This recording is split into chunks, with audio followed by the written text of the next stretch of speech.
Good afternoon, everybody, and welcome back to the show. And as you can tell, today we are joined by a very special guest indeed. Today, you may know our guest best from her roles in quite a lot of TV shows at the moment. So we've had like The Walking Dead, we had the Purge show as well, which was 2 seasons for, Outer Banks as well. But more recently, you may know her best as Jamie Roberts from Twisted Metal. Today, we are joined by Chelle Ramos. Chelle, how are you today? Hello. I'm really wonderful. I'm really wonderful. Thank you so much for having me. It's awesome to have you on the show, and I really can't wait to kind of get to talk to you about your career and kind of your outlook on acting in the industry. It'll be amazing. Yeah, I'm excited. It's great. So with every guest, we always start with kind of the same topics. So first thing I'd really like to ask you is, how did you kind of first start in acting? You're gonna laugh at this. Um, so I was a dancer first. That's what I wanted to be. Well, I want at 3 years old, I wanted to be a kangaroo. Like that was my life thing.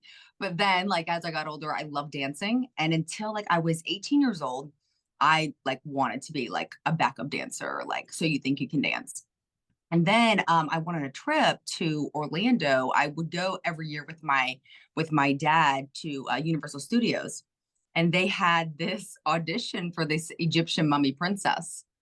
And so I was like, oh, it's the last day of our vacation. So I auditioned, and I'm 18 or 19 years old. I auditioned, didn't think anything of it, never done a lick of acting at all either. And I go there, did the audition, and like 2 weeks later, I was a dispatcher at Cox Cable in Pensacola. And they called me, like I was on like, I don't know, like my lunch break or something. And they called me and they said, hey, this is Universal Studios in Orlando. We want to offer you the contract in for the Egyptian Mummy Princess. And I was like, what? Like, I did not even like, I was like, who is this again? They said, you auditioned for us like two. And I was like, okay. So I put in my 2 weeks notice at Cox Cable and I just moved down at 19 years old, just moved down.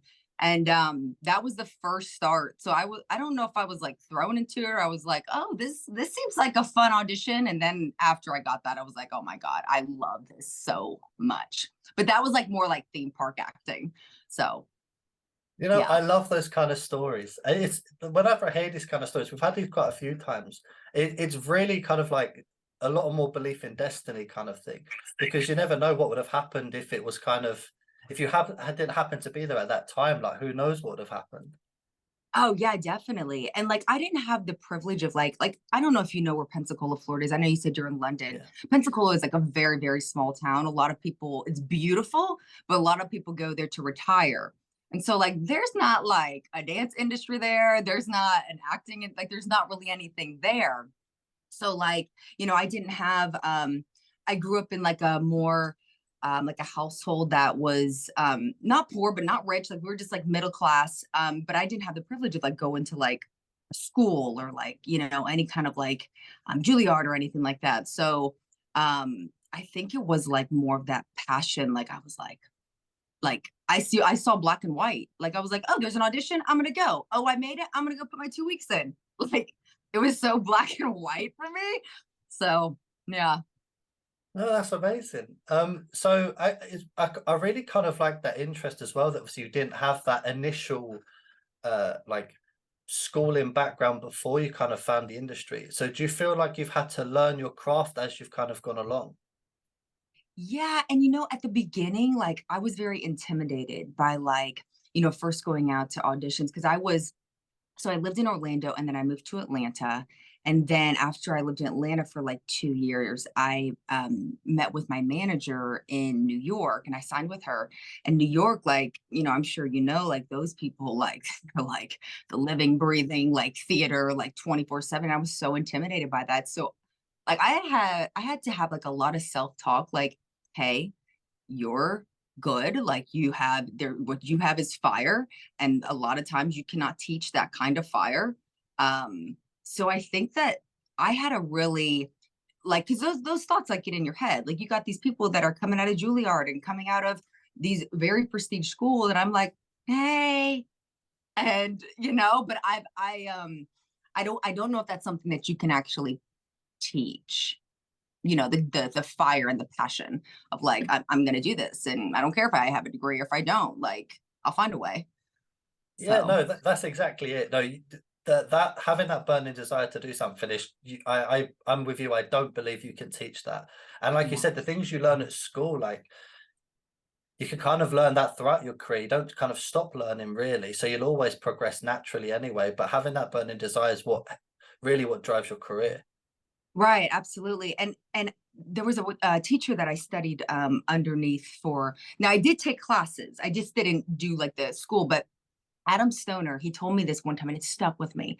And he said, the world is your classroom.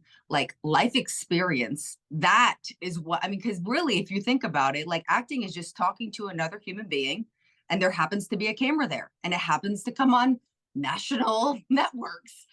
I mean, if you really like dumb it down, like that's what it is. And when he said that, I was like, wow, like I may not have been to like these prestige schools, but like I have life. Like there's life, like we all have like a life. So I think that really stuck with me. So I kind of was like, well, I don't have the funds to go to school, so I'm just gonna use the cash register person to talk with. So Do you remember your first day on like a big production set and kind of how that felt the first time you walked onto set? yes. Oh, this story. So my like my first network show, it was called Drop Dead Diva. I don't know if you ever heard of that show. It was this really wonderful show. It was so great. And I was the emergency nurse. I do not like hospitals. So I was like, okay. And then that was my first time. It was really great. I was on set, but that it was very much like they had it dressed up as like this emergency, and the woman comes in and she pronounces somebody dead. And I could not get the lines down to save the life of me. And I will never forget them. The bullet, this is the lines. The bullet fragment embolized and blocked the pulmonary artery. When I tell you I messed up 27 times. So, and the director, she came up to me and she was like, hey, you have some lines to do. You're hired for some lines. You got to get them down. And I was like, oh, my heart was beating. I had to go with the quarter and just keep doing my lines. And I finally got through it. But I went in afterwards. I called my mom. I was crying in the car. I was like, I never want to do this again. These words are too big. But that was my first on-set, like legit on-set experience. And I'm so blessed with an amazing family that my mom was like, hey, like, you know, it's okay. Like, you're good. And then I realized after that, like, I couldn't get enough of it, like that, the excitement, and like, even though like I totally bombed that day, I was like, I really enjoy this. But that was my first on-set experience, like just an absolute crapshoot. What a way to kind of go into the industry, right? I always think it's funny when you say that, because all these shows that are kind of based around hospital. I mean, I guess you have with science as well. Some of the science terminology just goes way over my head, but Yeah. that hospital terminology, I'm like, I don't understand how people can learn those kind of lines consistently week after week. It just blows my mind. I don't either. And then also, like, coupled on top of that, like, I'm deathly afraid of like hospitals. So I was like, oh, this is just, you know, it was so cool though, because after that day, I learned, like, after I got done with the crying, all that, I learned, I was like, I cannot let the nerves like get the best of me. I emailed, this was like maybe like a month and a half ago. I emailed the director, her name's Veronica Rooney. Wonderful. I emailed her and I said, hey, I just want to let you know, you probably don't remember me, but you, even though that I was not an awesome actor that day, it taught me such a big lesson. And now I have such awesome credits to back up everything. But I don't know if I didn't have such a not great experience, if I was like very just like a psychopath when it comes to like learning my lines and learning. And she wrote back and she was like, I actually don't remember that, but she like looked at my resume and like saw all this stuff. So it really does come full circle. I love that.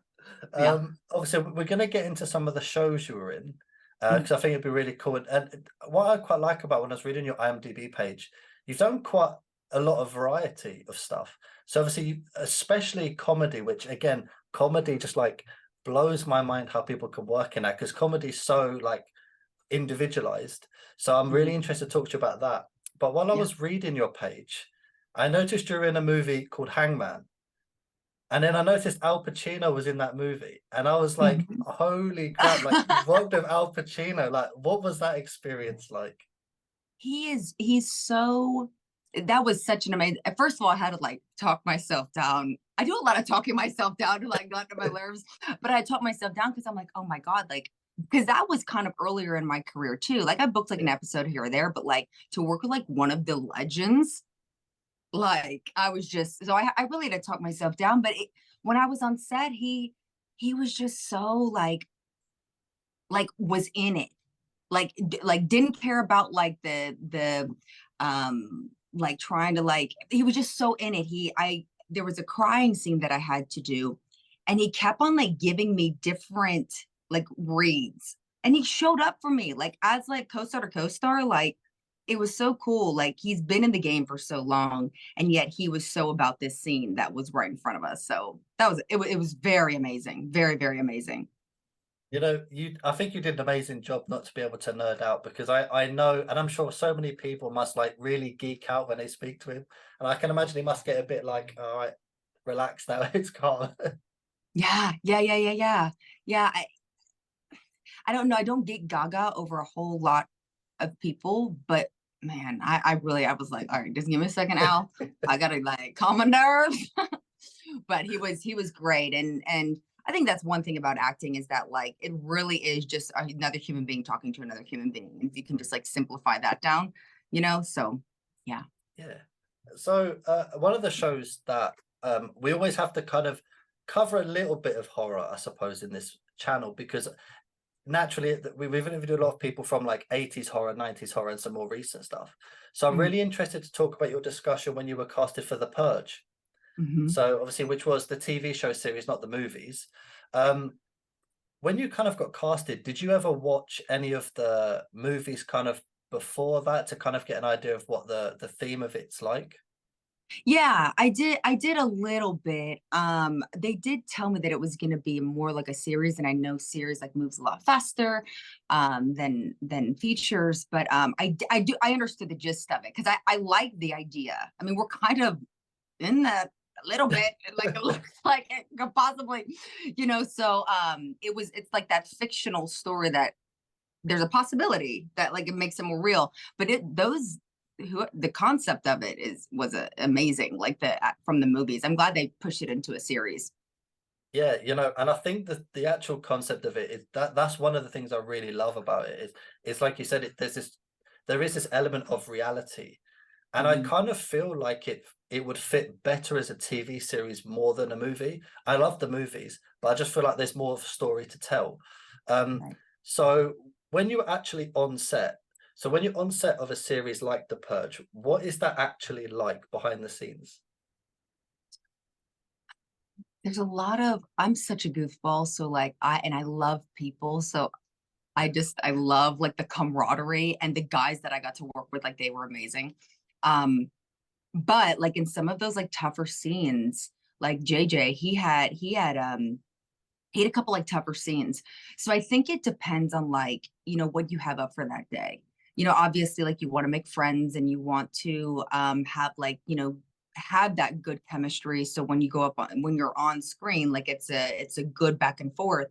But sometimes like you have to like kind of isolate yourself on some of those harder scenes. Like with the one with Al Pacino with Hangman, everybody was at lunch and like talking and stuff, but I had to isolate myself because that next scene up was a tough scene. So I think like it's a big balance between ooh, can you see me? Okay, sorry. Something happened to my phone. I think it's a balance between like obviously showing up and having those relationships, making those connections, but then also knowing that you got hired as an artist to serve the story.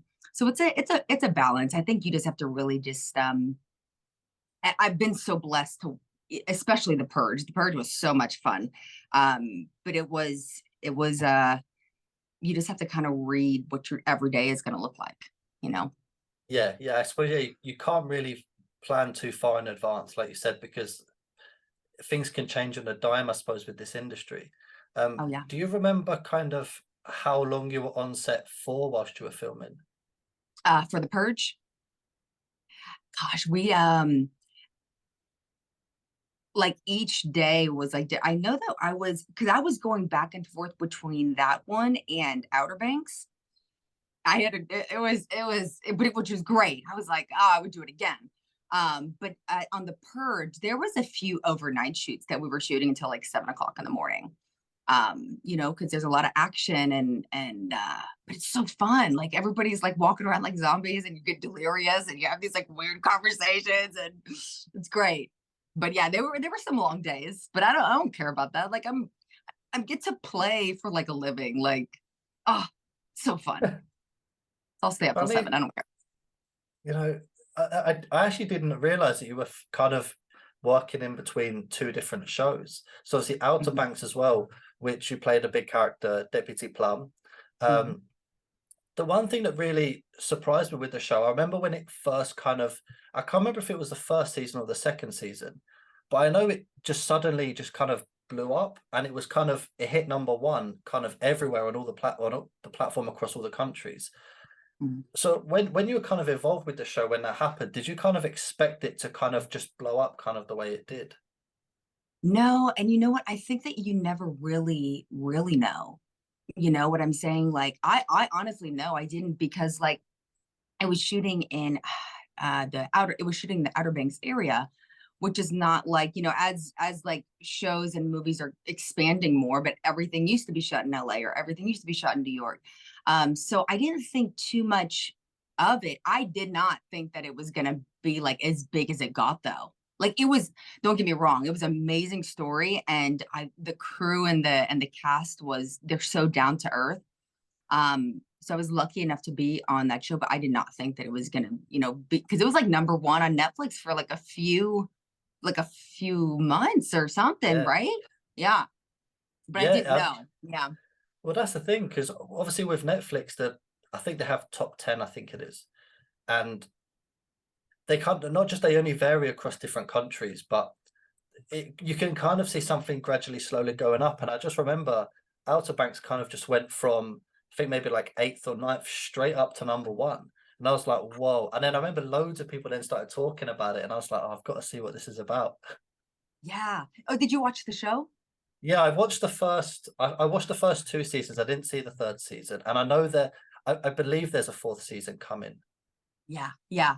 You know what's so funny is because I don't really watch like shows that are more like younger than me. But I watched that show and I was like, this is really good. Like it was like very good, very real. Like the actors, I don't know if you knew this, but the actors on the main cast, they didn't have like a whole crazy amount of like TV like experience. Like I mean, Wow. this was like their, which was very cool. And I think a couple of them were actually from that area. Don't quote me on that. I'm not 100% Yeah. sure, but I think they were from that area.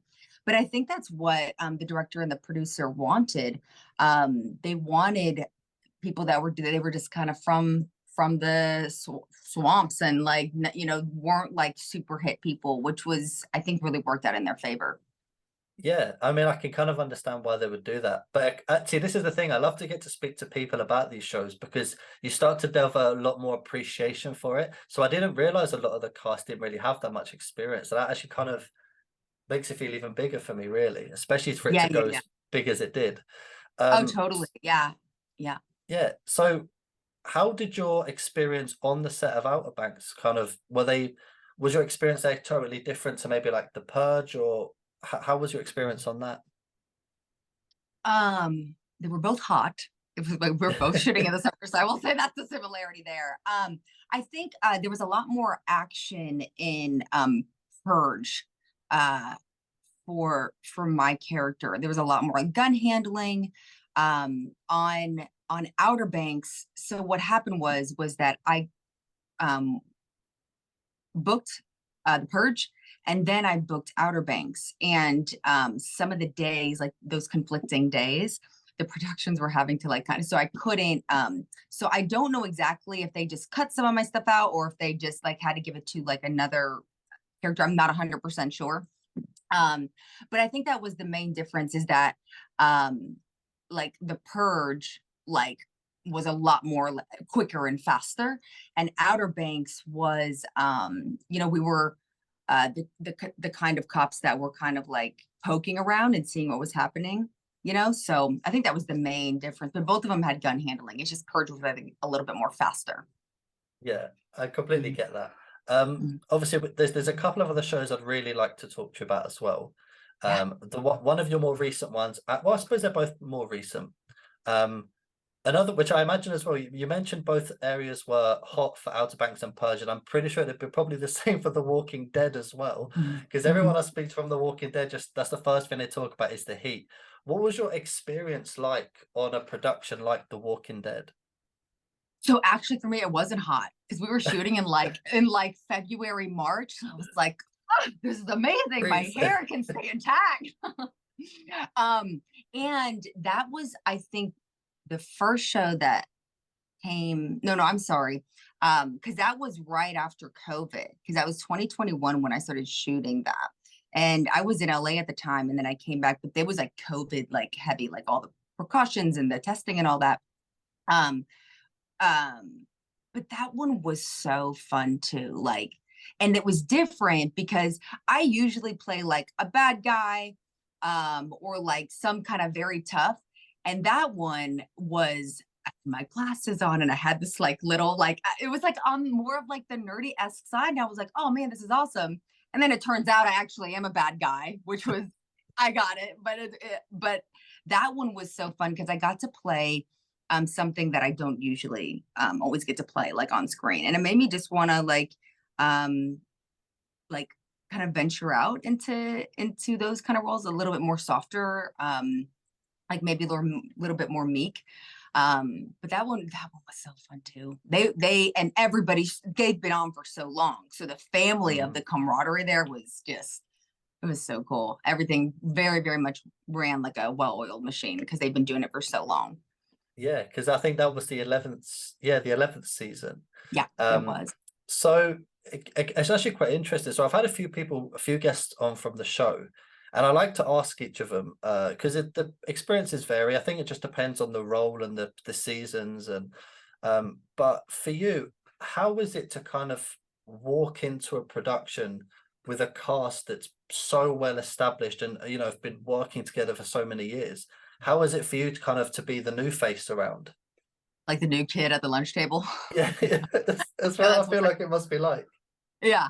I think you get like you know, a little intimidated with the thoughts of like not even stepping onto set yet, but it's like, oh, like I'm the new kid. Um I was when I anytime that I step onto a set that's a little bit newer, I'm just more of this like observant like phase, just like watching like and just seeing how people interact with each other. Because some people they love talking, and then some people they're like very much are to themselves.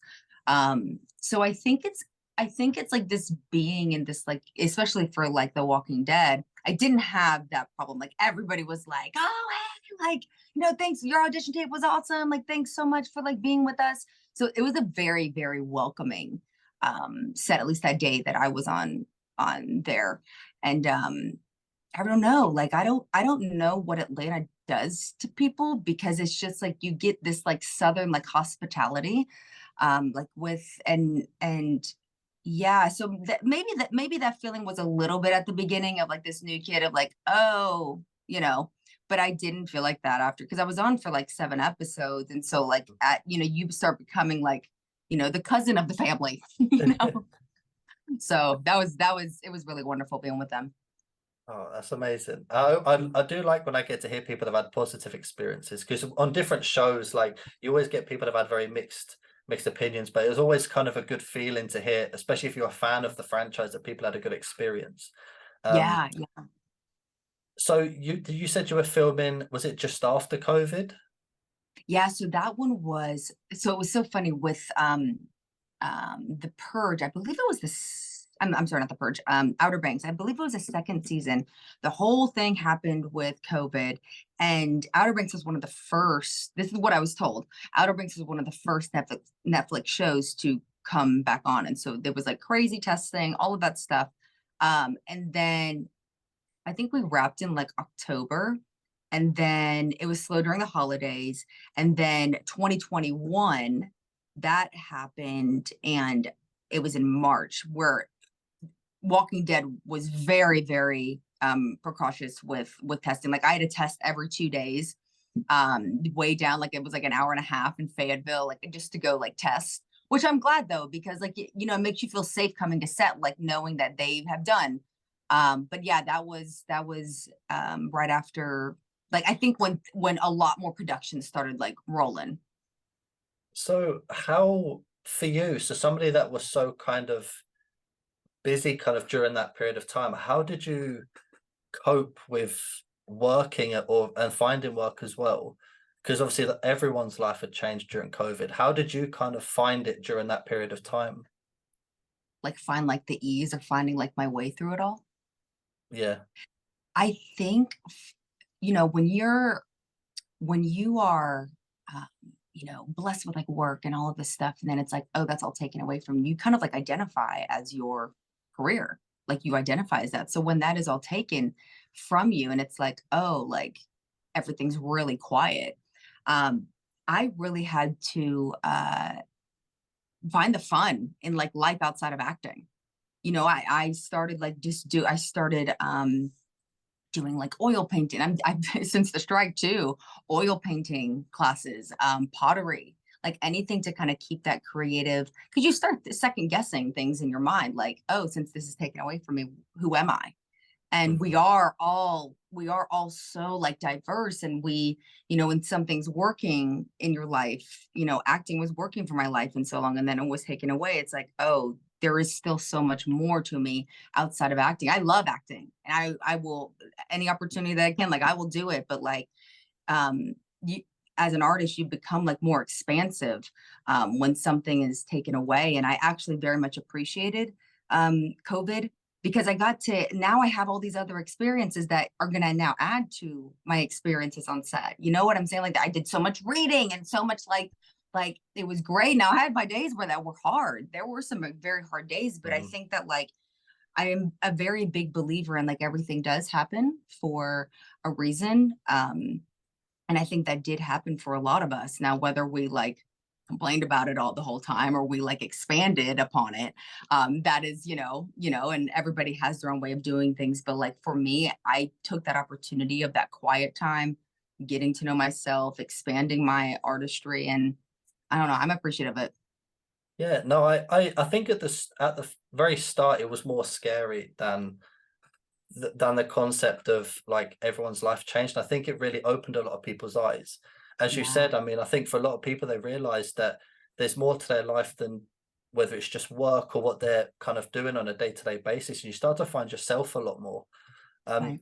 so would you say that the things that you kind of, as you mentioned, you delved into with oil paintings and pottery, did you Mhm. find that you can now use that if you're in a really busy schedule, you can kind of use that now to help wind yourself down a little bit? Or or do you have any other methods that if you're busy, how you can kind of still keep yourself a bit more grounded? Yeah, so meditation is like a big thing for me. Like I've been meditating for like since like 2016. So that's a big one for me because even outside of acting, just everyday life, like, you know, there's a lot going on in your mind. So like being able to like quiet that down. So I listen to a lot of Abraham Hicks and Joe Dispenza. I don't know if your audience knows about them, but they are wonderful if anybody's looking into like meditation. Um, but then pottery and oil painting, those are really wonderful because I got to this like stage in my career where I was needing everything to be like perfect. Like I need to say the right words. I need it to be right. So there was a cagedness around my creativity. Um, and I didn't like that feeling. Like I just didn't, it was icky to me. So with pottery and oil painting, um, first of all, everybody in the class is like 75 years and older, but they are so good. When I tell you, Sam, like they are so amazing. And here's little old me, like they've been doing this for like 20 plus years. And I'm like, oh, like I'm trying to add to my acting craft.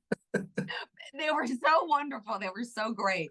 But I went into both of those classes with the intention of like detachment, you know, because like when you're trying to break a right and wrong, a perfect like way of doing things, like you really go into pottery and it's like what when you're trying to put like make this like a bowl or like this espresso cup and it like falls apart on you, as that keeps happening, like you're like, oh, okay, let's just try again.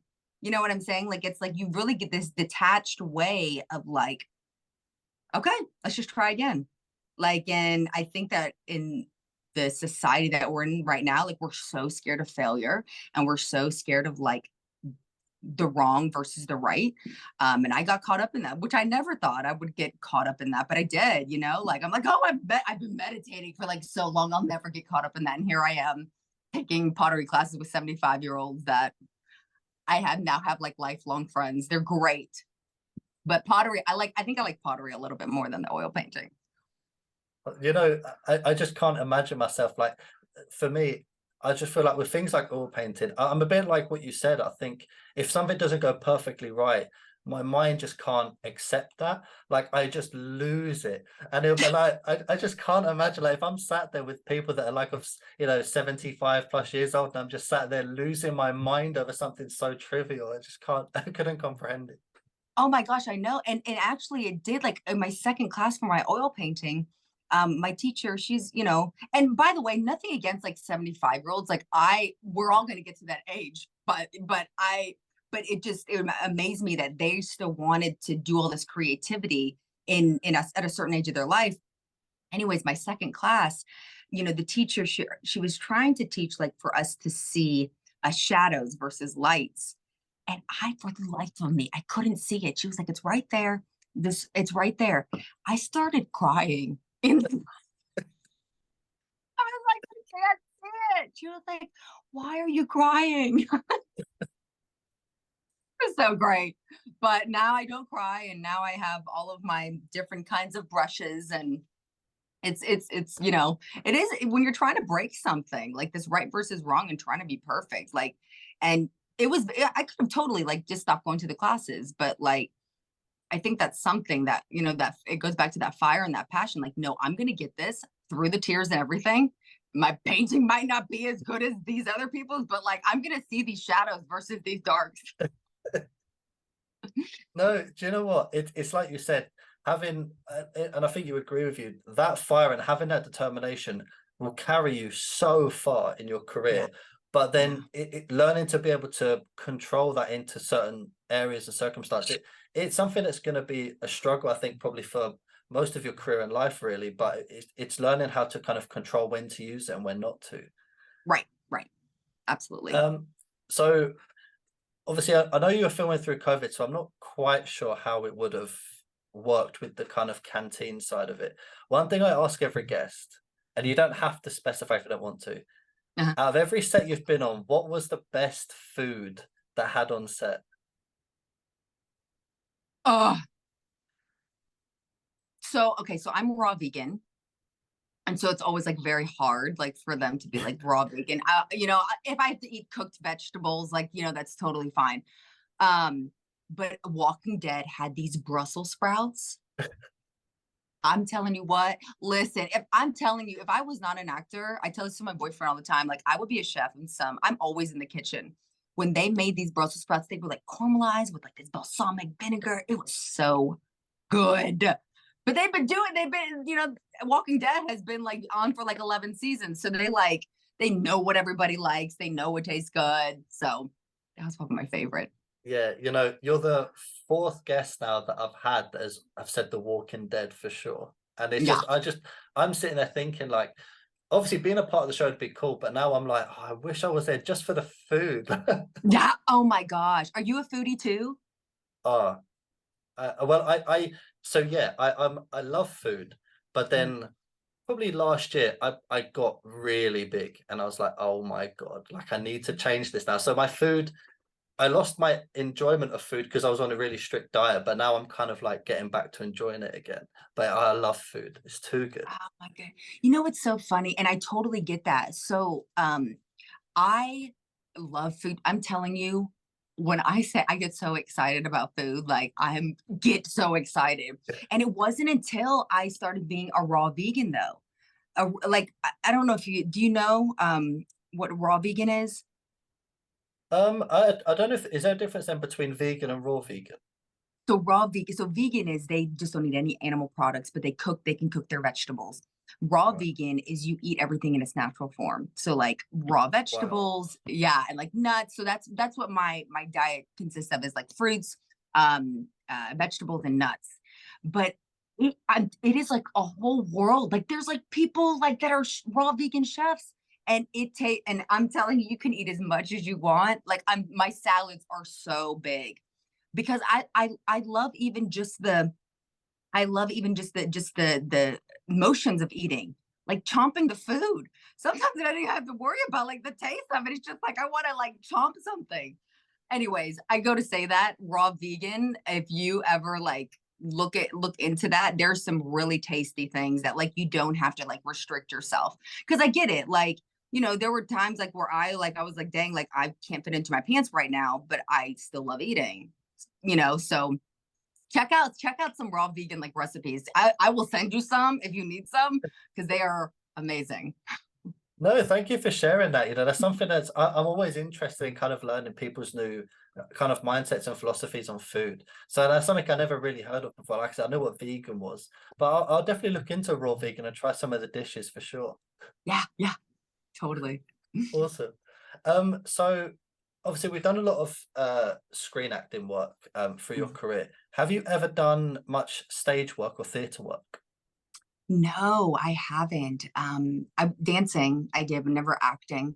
And I was always kind of a little bit intimidated by it because, you know, that stigma that's in my mind about like, oh, I have to have all this like theater background. And so I would always get like very intimidated.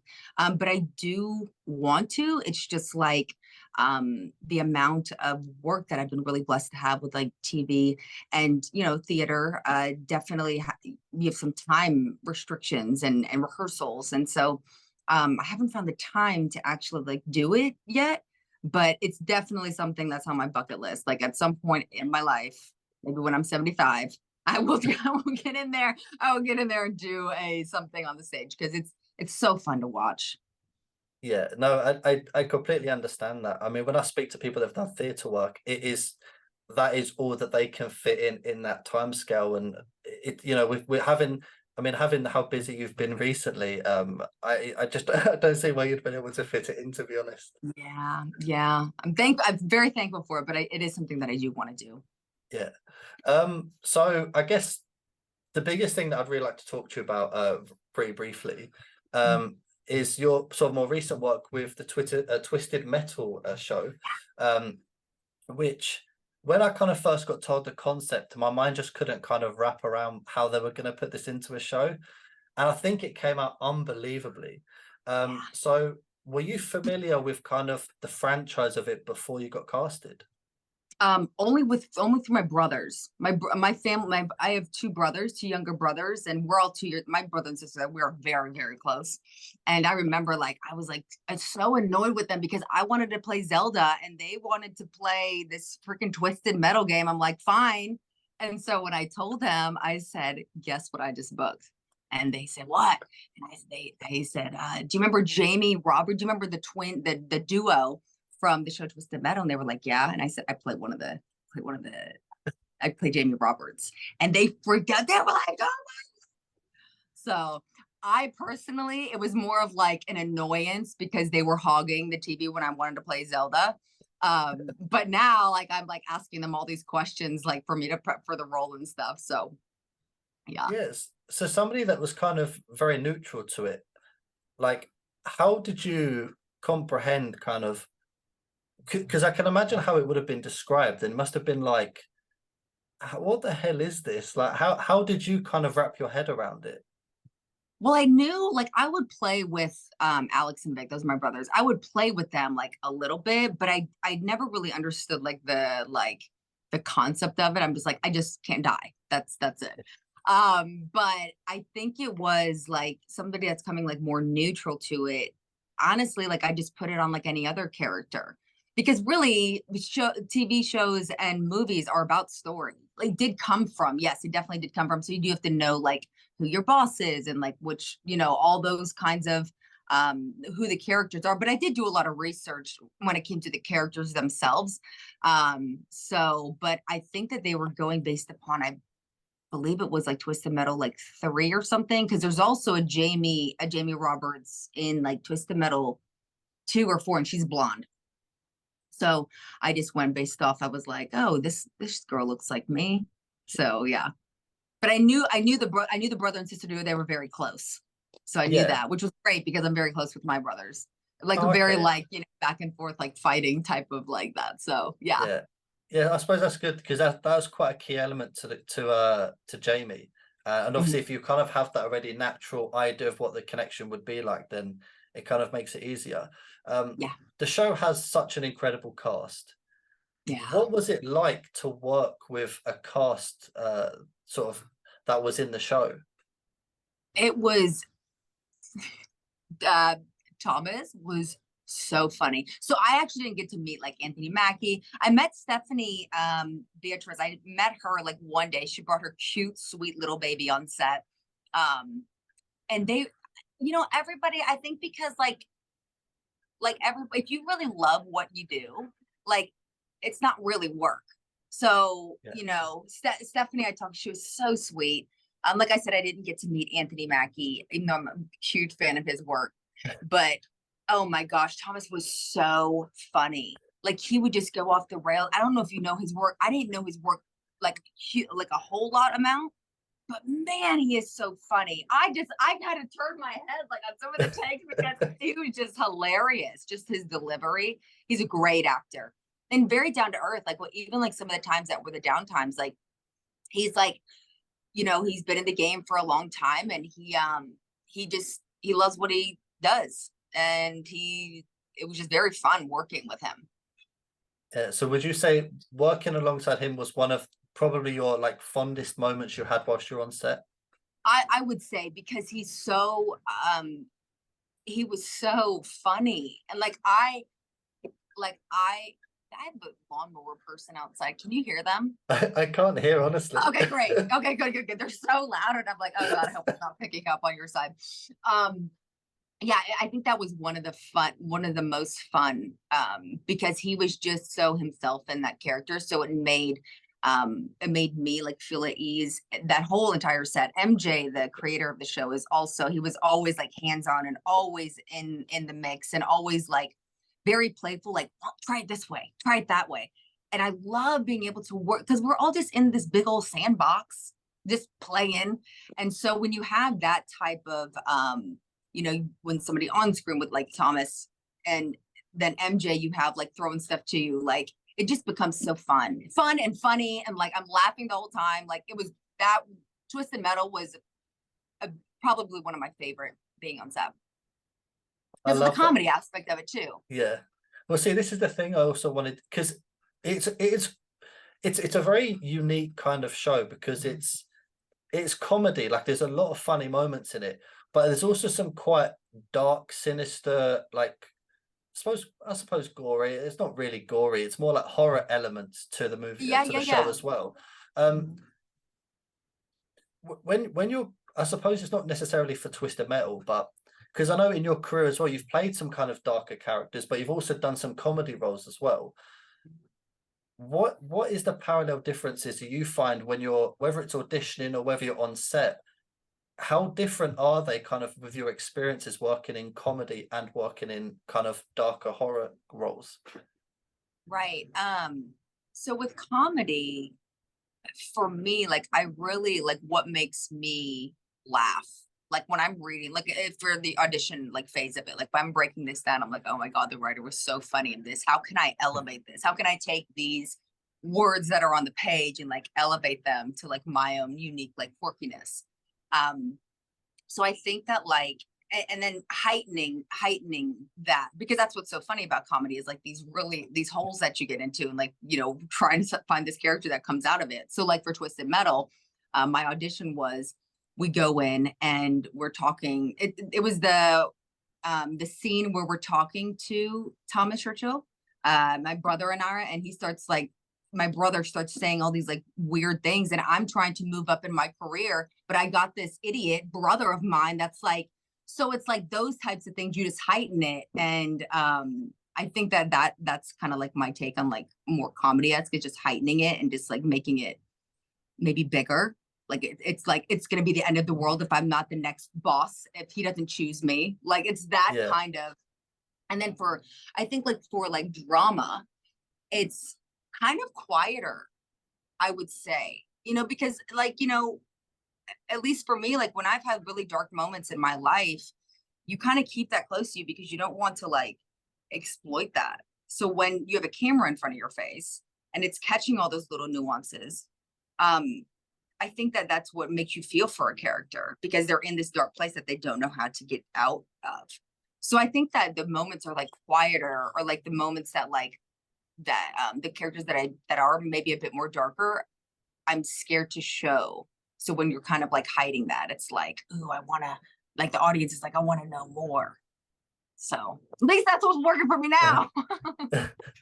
No, I love that take. And again, it's really interesting from a viewer perspective to be able to talk to somebody that kind of does have to cover both areas, because I guess with horror, I can always conceive how someone can work well in horror or drama shows, because but I just feel like comedy for me is something that I'm like, that must be such a challenging thing to do, because again, like we said, comedy is so subjective to people, and I feel like it could kind of go one of two ways. So it's really interesting. Thank you for that. Yeah, of course. And obviously we know that Twisted Metal, there will be a season 2. So we're gonna all keep our fingers crossed that we'll get to see Jamie Roberts in season 2, hopefully. Love it, hopefully. So the last couple of questions I really have for you, just before we finish, is if you had to have one role in any genre, in any type of movie, what would that one role be?